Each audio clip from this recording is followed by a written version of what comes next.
নয় ধরনের জমির নামজারি বাতিল। এই ৯ ধরনের জমির সঠিক দলিল থাকলেও এই দলিলগুলো ব্যবহার করে কোনোভাবে আর নামজারি করা যাচ্ছে না। ইয়েস। কি কারণে এই ৯ ধরনের দলিলের নামজারি করা যাচ্ছে না, আজকের ভিডিওতে এই সম্পর্কে আলোচনা করব।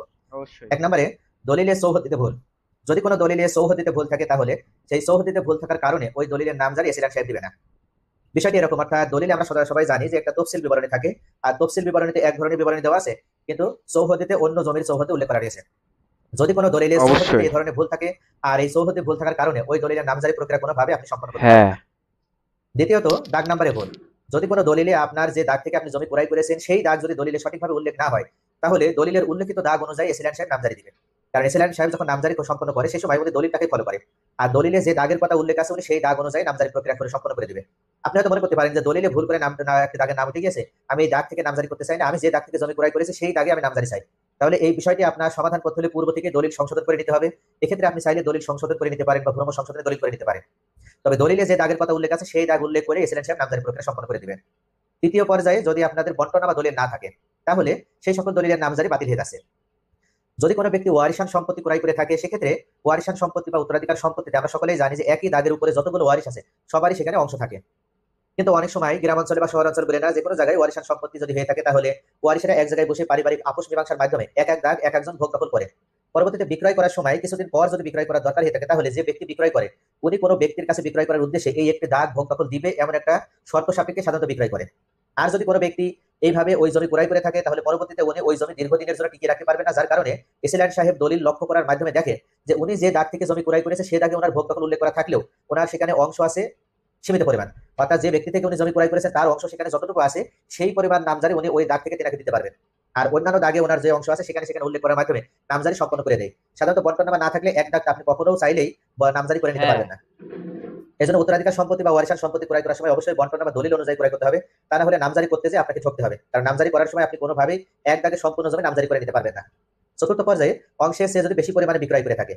যদি কোনো ব্যক্তি থেকে আপনি জমি ক্রয় করেন না, সেই ব্যক্তি যদি ওয়ারিশ সূত্রে জমির মালিকানা লাভ করে বা এক জমার অধীনস্থ জমি যদি উনি ক্রয় করে থাকে, সেক্ষেত্রে দেখা যায় যে ওখানে আরো অংশীজন আছে বা আরো অংশীদারদের অংশ সেখানে আছে, কিন্তু উনি বিক্রয় করার সময় অন্যদের থেকে বেশি পরিমাণ অংশ উনি উল্লেখ করে বিক্রয় করে দিয়েছে।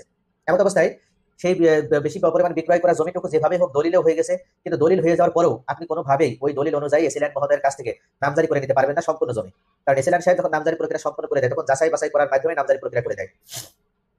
সাধারণত দলিল করার সময় সাব রেজিস্ট্রার সাহেব এত বিষয় ওনার খেয়াল করার সময় থাকে না, কারণ দলিল করার সময় উনি যে ব্যক্তি জমিটি বিক্রয় করছে তেনার একটা মৌখিক স্বীকৃতি নেওয়ার মাধ্যমে উনি জমিটি বা দলিলটি রেজিস্ট্রেশন করে দেন, কিন্তু পরবর্তীতে যখন নামজারি প্রক্রিয়া সম্পন্ন করতে হয় ওই সময় একটা দীর্ঘমেয়াদী পদ পাড়ি দেওয়ার মাধ্যমে নামজারি প্রক্রিয়া সম্পন্ন হয়। আর এসিল্যান্ড সাহেব যখন নামজারি প্রক্রিয়া সম্পন্ন করেন তখন CS record, S record, RS record প্রত্যেকটা রেকর্ডের সাথে ধারাবাহিকতা মেনটেন করে তারপরে ওয়ারিশ হিসেবে যে ব্যক্তি জমিটি বিক্রয় করেছিল বা অংশীদার হিসেবে যে ব্যক্তি জমিটি বিক্রয় করেছিল তিনি কতটুকু জমির মালিক ছিলেন এবং তিনি কতটুকু জমি সেখান থেকে বিক্রয় করেছেন এই বিষয়টি যাচাই বাছাই করার মাধ্যমে কেবল এসিল্যান্ড সাহেব নামজারি প্রক্রিয়া সম্পন্ন করেন। তাহলে কোনো ব্যক্তি যদি তার অংশের থেকে বেশি পরিমাণ জমি বিক্রয় করে আর সেই ব্যক্তি থেকে যদি আপনি জমি ক্রয় করেন এবং জমি ক্রয় করার মাধ্যমে দলিল রেজিস্ট্রেশন করেও ফেলেন, তাহলে ওই দলিলের নামজারি আপনি কোনোভাবে আর পাবেন না। আপনি ততটুকুই নামজারি পাবেন যতটুকু অংশ তার সেখানে আছে। পঞ্চম পর্যায়ে যে দলিলের নামজারি বাতিল হয়ে যাচ্ছে সেটি হচ্ছে কোনো অংশীদারিত্বের জমি বা ওয়ারিশান সম্পত্তি, কিন্তু সেই সম্পত্তি ভোগ দখল করা নিয়ে বা ভাগাভাগি করা নিয়ে যদি কোনো ধরনের মামলা চলমান থাকে, সেক্ষেত্রে ওই জমি যদি আপনি ক্রয় করেন এবং যদি দলিল হয়ে যায় তাহলে আপনি ওই দলিলের নামজারি সম্পন্ন করতে পারবেন না। কি কারণ? কারণ হচ্ছে যদি কোনো একটি জমি একজন ওয়ারিশ বিক্রয় করে থাকে তাহলে সেই জমিতে তার যতটুকু অংশ আছে সেই পরিমাণ অংশ উনি হয়তো বিক্রয় করছে, কিন্তু এইভাবে ওনারা কখনো পারিবারিকভাবে বন্টনামা দলিল করে নেয়নি। আর বন্টনামা দলিল করে না নেওয়ার কারণে ওই ব্যক্তি যেখানে ভোগ দখল করে আসছিলেন সেখানে ওনার অংশ যতটুকু আছে সেই পরিমাণ সহ আর অন্যান্য ভাই বোনেরা সেখানে ওনাকে যতটুকু দিয়েছে সেখানে সেই জমি উল্লেখ করে উনি বিক্রয় করে দিয়েছে।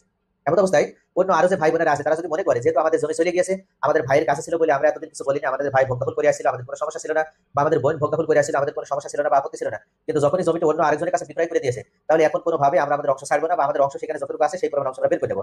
এছাড়াও আরো অন্যান্য ক্ষেত্রে সমস্যা হয় যে জমিটি উনি বিক্রয় করে দিয়েছে, এমন হতে পারে সেই জমিটি যখন ওনাকে দিয়েছিল তখন জমিটি যে পরিমাণ ছিল বা যে মূল্যের ছিল, পরবর্তীতে দেখা যাচ্ছে বিক্রয় করে দেওয়ার পরে যিনি জমিটি ক্রয় করেছে তিনি জমিটি ক্রয় করার পর ওখান থেকে কোনো একটা রাস্তা হয়েছে বা পাশে কোনো একটা ইন্ডাস্ট্রি কলকারখানা বা কোনো একটি প্রতিষ্ঠান হয়ে গেছে, যার কারণে জমিটির মূল্য বৃদ্ধি হয়েছে। এ ধরনের যদি কোনো ঘটনা ঘটে থাকে তাহলে পরবর্তীতে অন্য যে ওয়ারিশারা আছে ওনারা চাইলেই ওই জমি থেকে ওনারা ওনাদের অংশ বের করে নিতে পারবে। এমনকি ওনারা যদি এসিল্যান্ড মহোদয়ের কাছে যে বলে যে আমাদের ভাই যে যেখানে জমি বিক্রয় করেছে ওখানে আমাদের কিছু অংশ আছে, আপনি যদি নামজারি করে দিতে চান তাহলে ওনার যতটুকু অংশ আছে সেই পরিমাণ অংশ নামজারি করে দেন, আমরা আমাদের অংশ বিক্রয় করিনি তাই আমাদের অংশ যেন নামজারি না হয়। এভাবে যদি ওনারা কোনো কমপ্লেন করে বা কোনো অভিযোগ করে তাহলে ওই জমির নামজারি প্রক্রিয়া কিন্তু সম্পন্ন হবে না। ষষ্ঠ পর্যায়ে যে জমি নামজারি বাতিল হয়ে যাবে সেটা হচ্ছে অর্পিত সম্পত্তি। সাধারণত বিভিন্ন সময়ে হিন্দু যে ভাই বোনেরা আছে তারা তাদের বাড়ি ঘর বা জমি এখানে পরিত্যক্ত অবস্থায় রেখে তারা অন্য কোথাও চলে গিয়েছিল বা ভারতে বাড়ি জমেছিল, পরবর্তীতে দেখা যাচ্ছে যে ওই এলাকার কিছু দুষ্ট প্রকৃতির ব্যক্তি বা ক্ষমতাশালী ব্যক্তি তারা ওই জমিগুলো বা বাড়ি ঘরগুলো তারা অবৈধভাবে ভোগ করে আসছিল। এমনকি পরবর্তীতে বিভিন্ন সময় তারা নিজেদের নামে ওই জমি রেকর্ড করে নিয়েছে। এছাড়াও তারা আরো কিছু কূটকৌশল অবলম্বনের মাধ্যমে তারা কিছু ফলস দলিল শো করার মাধ্যমে বলেছে যে অমুক ব্যক্তি বা হরিপদ বা বিমল সাহা তারা আমাদের কাছে এই জমি বিক্রয় করে দেওয়ার মাধ্যমে চলে গেছে, এখন এই যে সেই দলিল, এই দলিলগুলো আমরা এখন এই জমির মালিক।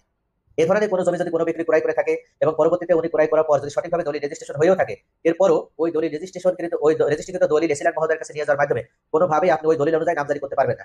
কারণ নামজারি করার সময় সাধারণত সিএস রেকর্ড, এসি রেকর্ড এবং আরএস রেকর্ড বা বর্তমান যে রেকর্ডই হোক না কেন, পূর্বে প্রত্যেকটা রেকর্ডের সাথে সামঞ্জস্যতা বা ধারাবাহিকতা আছে কিনা সেই বিষয়টি খতিয়ে দেখা হয়। এসিল্যান্ড মহোদয় যাচাই বাছাই করার মাধ্যমে যদি দেখেন যে জমিটি পরিত্যক্ত অবস্থায় ছিল বা কোনো হিন্দু সম্প্রদায়ের জমি ছিল, সেই জমি এই ব্যক্তি অবৈধভাবে ভোগ দখল করার মাধ্যমে তিনি মালিক বনে গিয়েছে বা তিনি আরেকজনের কাছে বিক্রয় করে দিয়েছে, এইভাবে যে দলিল হোক না কেন ওই দলিল অনুযায়ী আপনি কখনো নামজারি করতে পারবেন না। তাই অর্পিত সম্পত্তি ক্রয় করার ক্ষেত্রে অবশ্যই সাবধানতা অবলম্বন করার মাধ্যমে জমিটি ক্রয় করতে হবে। তা না হলে আপনি জমি শুধু ক্রয় করতে পারবেন নামে, কিন্তু কার্যক্ষেত্রে কখনো ওই দলিলের রেজিস্ট্রেশন হয়ে গেলেও আপনি নামজারি করতে পারবেন না। সপ্তম পর্যায়ে যে জমি নামজারি প্রক্রিয়া বাতিল হয়ে যাচ্ছে সেটা হচ্ছে খাস জমি। সাধারণত খাস জমি 99 বছরের জন্য বন্দোবস্ত দেওয়া হয় সরকারের পক্ষ থেকে ভূমিহীনদের মাঝে, এবং যে ব্যক্তির কাছে বন্দোবস্ত দেওয়া হয় উনি যদি জীবিত থাকে, জীবিত থাকা পর্যন্ত উনি ওই জমি ভোগ দখল করতে পারবে, এমনকি ওনার পরবর্তী ওয়ারিশ বা উত্তরাধিকারী হিসেবে যারা আছে তারা ওনার অবর্তমানে ওই জমি ভোগ দখল বা চাষাবাদ করে খেতে পারবে। কিন্তু ওই জমি কখনো বিক্রয়ের জন্য নয়, আইন এভাবে বলা আছে, অর্থাৎ খাস জমি কোনোভাবে বিক্রয় করা যাবে না। কিন্তু অনেক সময় অনেক ব্যক্তি দেখা যাচ্ছে যে নিজেদের নামে রেকর্ড করে নেওয়ার মাধ্যমে খাস জমি রেকর্ড হবে, কিন্তু রেকর্ড হয়ে যাওয়ার মানে এই নয় যে ওই জমির মালিক আপনি হয়ে গেলেন। আসলে এই জমির মালিক সরকারি, এবং সরকারের পক্ষ থেকে জেলা প্রশাসক মহোদয় মালিকানা পেয়ে থাকে, এবং জেলা প্রশাসকই এই জমির মালিকানা জেলা প্রশাসকের কাছেই থাকে।